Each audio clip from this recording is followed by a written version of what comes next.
perfect frenzy of excitement. "Good heavens, Peters!" he gasped. "The Rienzi vase has gone!" "What?" came an incredulous chorus. "The circular top of the case has been completely cut out and ingeniously replaced, and a plausible imitation of the vase substituted." They waited for no more, but hurried upstairs to the vase room, which in the great Portland Square Museum is really only a part of the Egyptian room. The Rienzi vase, though no larger than an ordinary breakfast cup, all the world knows to be of fabulous value. It seemed inconceivable that anyone could have stolen it. Yet there, in the midst of a knot of excited officials, stood the empty case, whilst the imitation antique was being passed from hand to hand. Never before nor since has such a scene been witnessed in the museum. The staff, to a man, had lost their wits. "What is to be done?" was the general inquiry. In less than half an hour the doors would have to be opened to the public, and the absence of the famous vase would inevitably be noticed. It was at this juncture, and whilst everyone was speaking at once, that one of the party, standing close to a wall cabinet, suddenly held up a warning finger. "Hush!" he said. "Listen!" A sudden silence fell upon the room, so that people running about in other apartments could be plainly heard. And presently, from somewhere behind the glass doors surrounding the place, came a low moan, electrifying the already excited listeners. The keys were promptly forthcoming, and then was made the second astounding discovery of the eventful morning. A man, gagged and bound, was imprisoned behind a great mummy case. Eager hands set to work to release him, and restoratives were applied, as he seemed to be in a very weak condition. He was but partially dressed, and breathed heavily through his nose, like a man in a drunken slumber. All waited breathlessly for his return to consciousness, for certainly he, if anyone, should be in a position to furnish some clue to the deep mystery. On regaining his senses, he had disappointingly little to tell. He was Constable Smith, who had been on night duty in the Egyptian room. Sometime during the first hour, and not long after the alarm in the basement, he had been mysteriously pinioned as he paraded the apartment. He caught no glimpse of his opponent, who held him from behind in such a manner that he was totally unable to defend himself. Some sweet-smelling drug had been applied to his nostrils, and he remembered no more until regaining consciousness in the mummy case. That was the whole of his testimony. In setting out the particulars of this remarkable affair, a third and final discovery must be noted.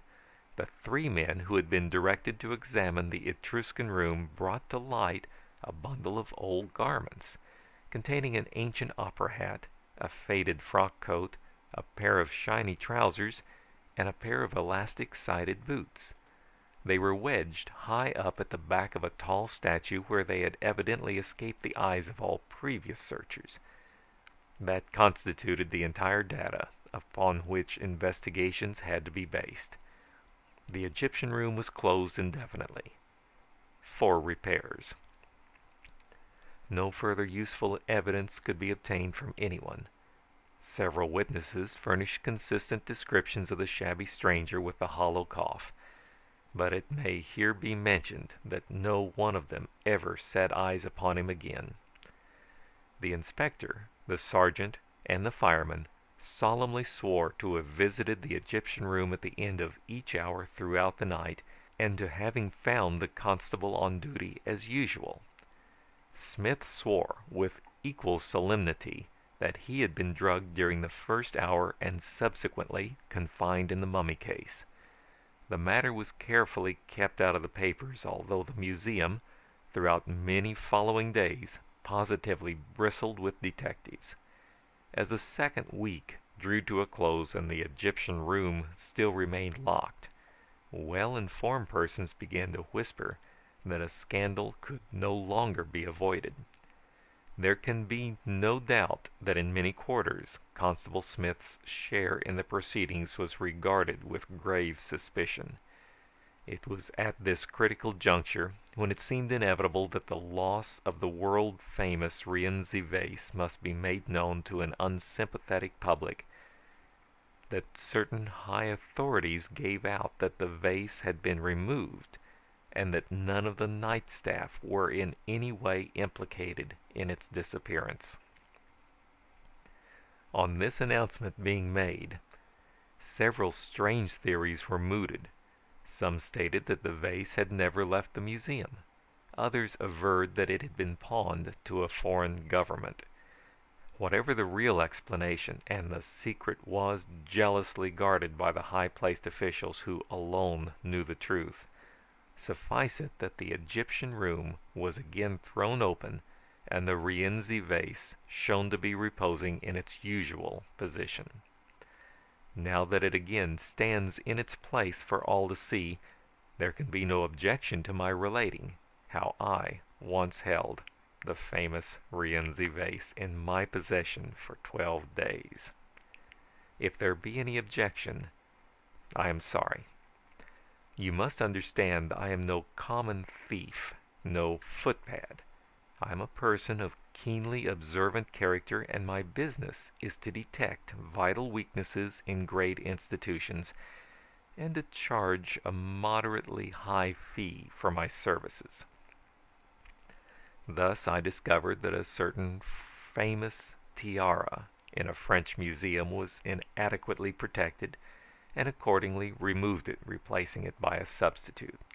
The authorities refused me my fee, and all the world knows that my clever forgery was detected by the experts. That brought them to their senses. It is the genuine tiara that reposes in their cabinet now. In the same way I removed a world-renowned historical mummy from its resting place in Cairo, and 2 days later they grew suspicious of my imitation. It was the handiwork of a clever Birmingham artist, and the department was closed. The bulky character of the mummy nearly brought about my downfall, and it was only by abandoning it that I succeeded in leaving Cairo. I'm not proud of that case. I was clumsy.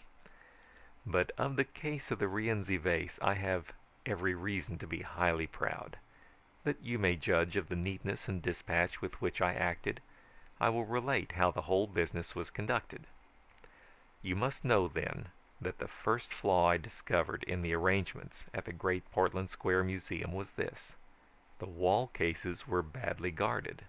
I learnt this interesting fact one afternoon as I strolled about the Egyptian room.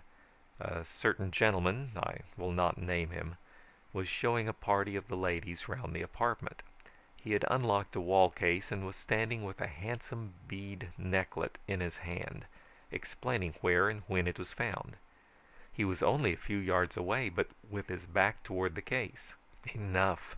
The key, with others attached, was in the glass door. You will admit that this was exceedingly careless, but the presence of 4 charming American ladies, one can excuse him. I regret to have to confess that I was somewhat awkward. The keys rattled. The whole party looked in my direction, but the immaculate man about town, with his cultivated manner and his very considerable knowledge of Egyptology, how should they suspect? I apologized. I had brushed against them in passing. I made myself agreeable, and the uncomfortable incident was forgotten. By them, not by me. I had a beautiful wax impression to keep my memory fresh. The scheme formed then. I knew that a body of picked police promenaded the museum at night, and that each of the rooms was usually in charge of the same man.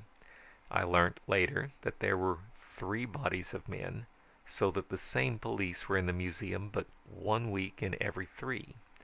I made the acquaintance of 7 constables and frequented 8 different public houses before I met the man of whom I was in search.